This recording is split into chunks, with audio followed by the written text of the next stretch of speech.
Namaste.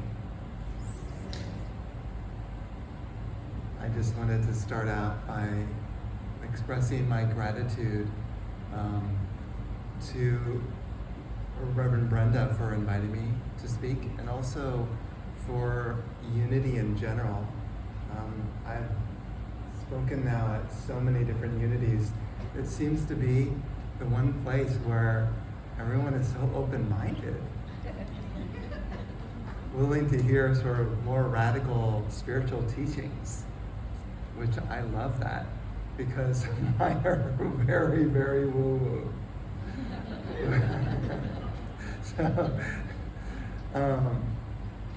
So I am a wandering monk.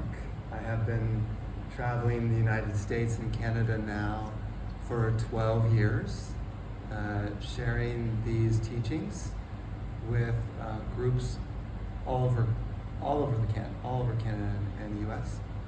And does it sound good? Yeah, they're coming over. Pause for adjustment. Does that sound any better? Yeah?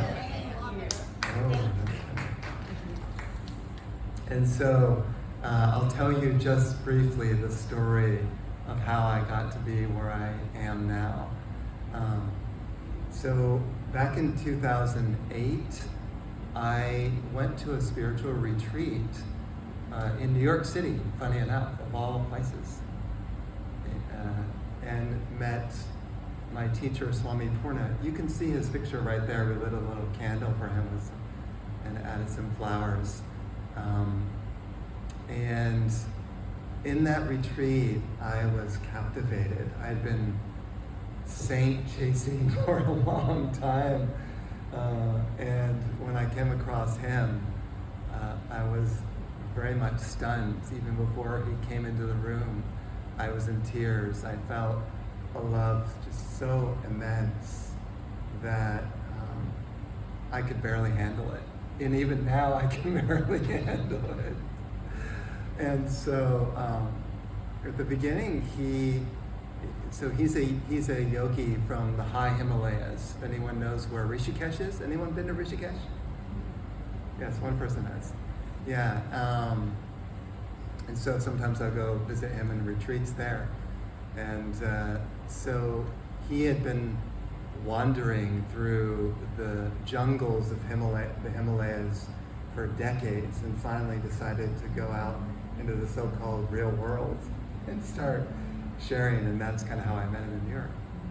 So I took some of the mantras that he introduced. Some mantra is just a power word. It's an energy word. It's in a way, an energetic affirmation. And just like we just chanted now. Does anyone remember that mantra? What is it? Rukadikucha, well done. Yeah, gold star, you got that. So, and so he would introduce some of those, and I'd be following the chants and doing some of the breath practices and the meditations.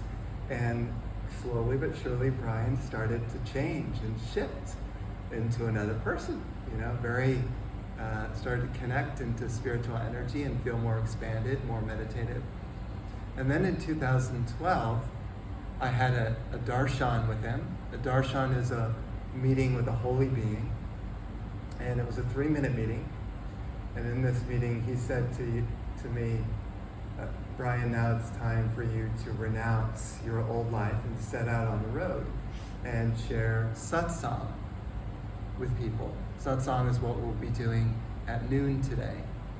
Satsang in Sanskrit means association with higher truth, association with a sort of spiritual frequency to raise our consciousness. And I simply said, yes, of course. And then I went home. At that time I was living in an apartment in Austin. And I've been running a financial planning business for 10 years. So I sold the business, I sold my car, I gave away my clothes, I bought a van, put a bed in the van, and set out on the road. And I've been traveling from city to city ever since. And of course, some of the first people who actually supported me were people from Unity, which is why I'm so grateful for the whole Unity organization. And the very first gathering that I held, the energy came through so beautifully, so clearly. I was surprised. I was stunned. And I thought, wow, this is so amazing. Thousands of people will want to come to be a part of this gathering. As I traveled, maybe 2 people at a time came, to start out with. And I felt a little bit disappointed, kind of naive in a sense, because I thought it was so awesome. And bit by bit, it became kind of more popular. And now it's surprising how many people love to come to these gatherings compared to the beginning. So the purpose of Satsang, Sat means truth, Sang means gathering in truth, is to kind of connect into and associate with a higher frequency, a spiritual presence that can uplift you into other dimensions beyond just human realm. And so, especially when you have a group of people who are coming together, and we were kind of discussing that, the importance of coming together on Sunday to commune with others, because the more people that come and who are aligned and really trying to deeply meditate and connect to the Holy Spirit, the more you will help others as well. Group dynamic is crucial for spiritual growth. If you don't do that, it's going to be a very hard spiritual path. You can try going to a cave and meditating. Good luck with that. That's what I wanted to do at the beginning. I didn't want to be around people. But it's tough, But you know that phrase, when 2 or more are gathered in my name, I will be there. And indeed, that is true. It's true. You uplift the group as a whole. So, what I found over the course of sharing the gatherings is something very fascinating. That God has many facets. Like a diamond, imagine a big diamond with many facets, many different ways to approach the divine.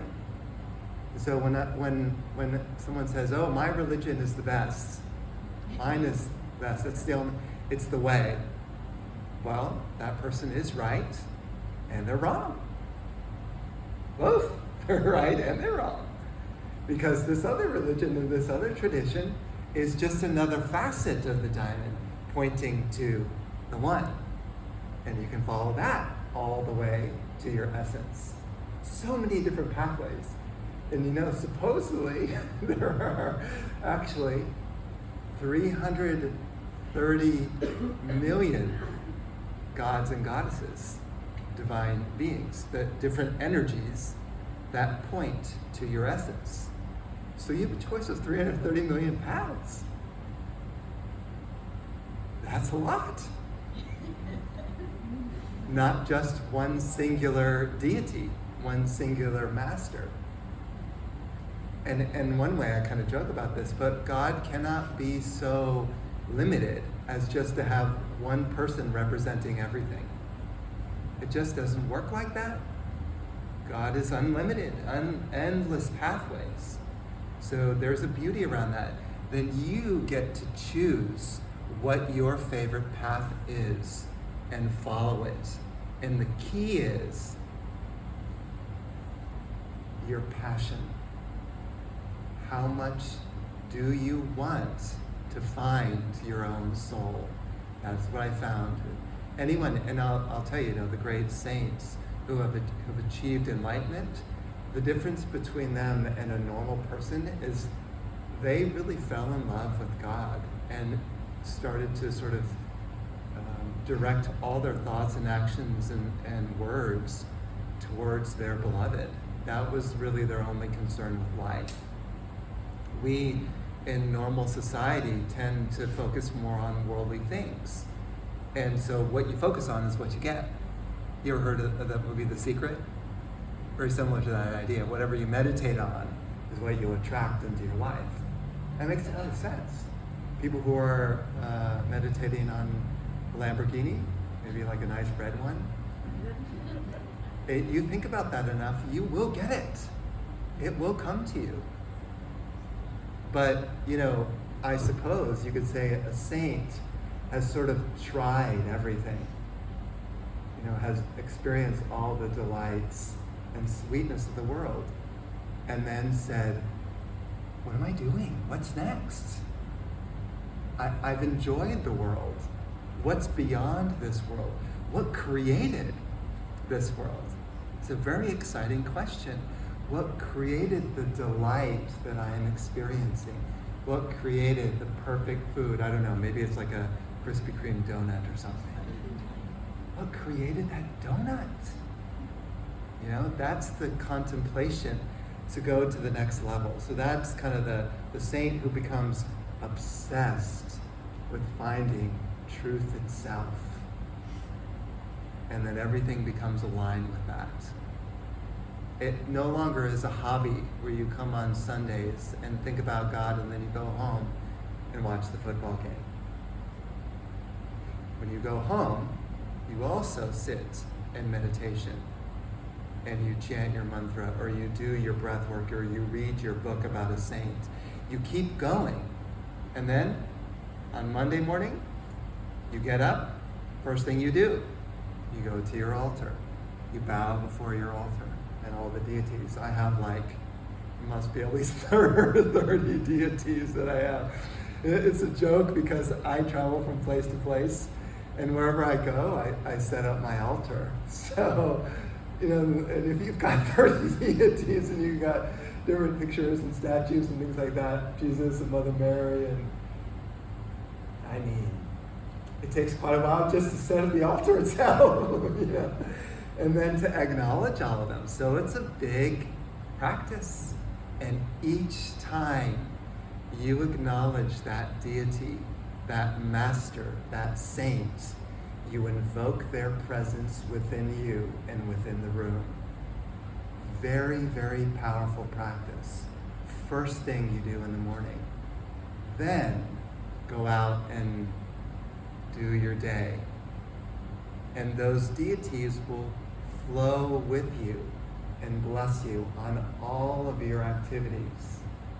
So I don't know, if you're an accountant or you're a lawyer or you're a doctor, you're working with integrity, with grace, with honesty, with compassion, with kindness. That gets infused on all of your activities simply by surrendering your day at the beginning to your Lord. So I would say, that's my primary practice at the very beginning. It's crucial at the beginning of the day. And then the next crucial time, the very end of the day, before you go to sleep. Before you go to sleep, to sort of infuse your sleep with an experience of spirit, you do your deep practices again, whatever your favorite meditation is. Like we just did at the beginning, connecting with the Holy Spirit. Maybe you could sit down and chant that mantra a few times. Rukadikucha, Rukadikucha, Rukadikucha. And each time you say it, it's like an explosion of light. I don't know if you can feel that. I've got light bombarding right now. It's incredible what that one mantra can do. Can take you into the celestial realms. And then do your breath, breathing in, right? Because breath is your connection to Holy Spirit. In spiritus, breathing in the Holy Spirit.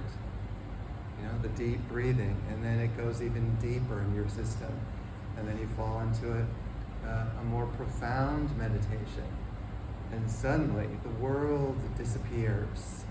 And you are immersed in your spiritual connection. You don't care about anything. Just being in this space of bliss, light, love. You do this enough times, you will be walking in sunlight throughout your day. I call my path as the sunlit path. Everywhere I go, there's sunlight. And one reason why I wear the gold, the yellow color, is because it represents the sunlit path. Where there's such joy, nothing gets you down. That communion with your soul makes everything perfect. Even if things aren't going your way, so to speak, you simply surrender. Say, thank you, Holy Spirit. Let me learn from this. Let me gain more wisdom from this circumstance. In fact, your greatest challenges in life will be your greatest teachers, the greatest opportunities to actually learn and purify yourself of reactions and negativity and so on and so forth. If this life was like heaven and it was so easy, no one would learn anything.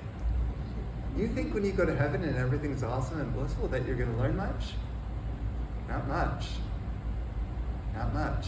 You're going to have to come down on earth and learn more lessons, because earth is a tough school. It's a quick path.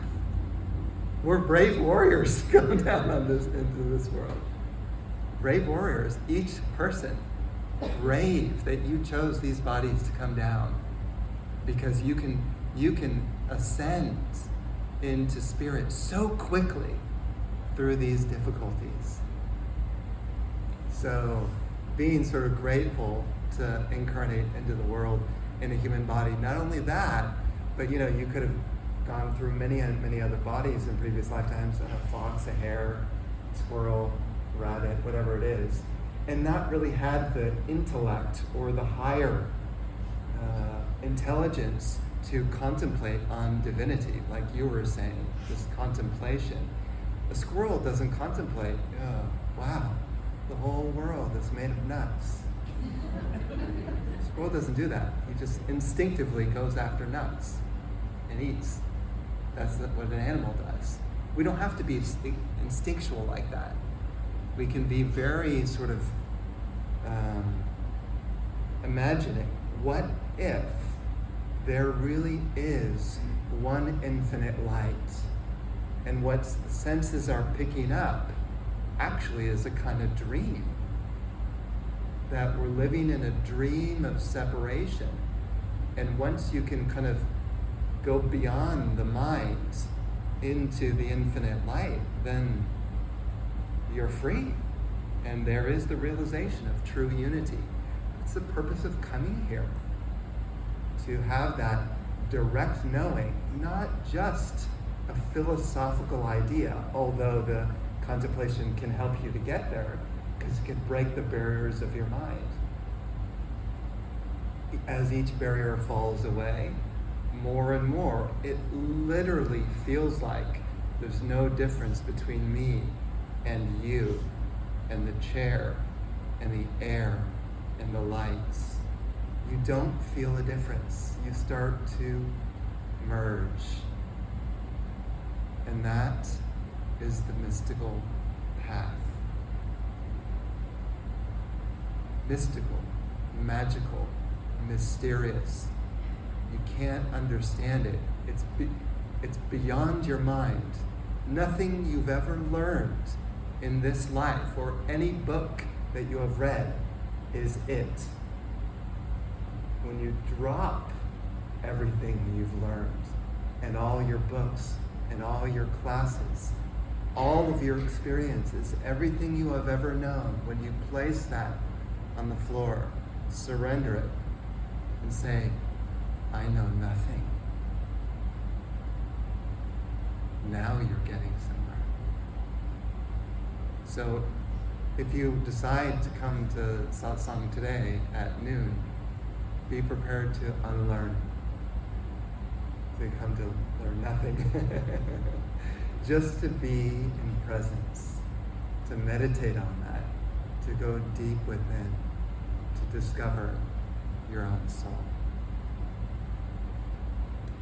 So thank you so much for having me, and namaste.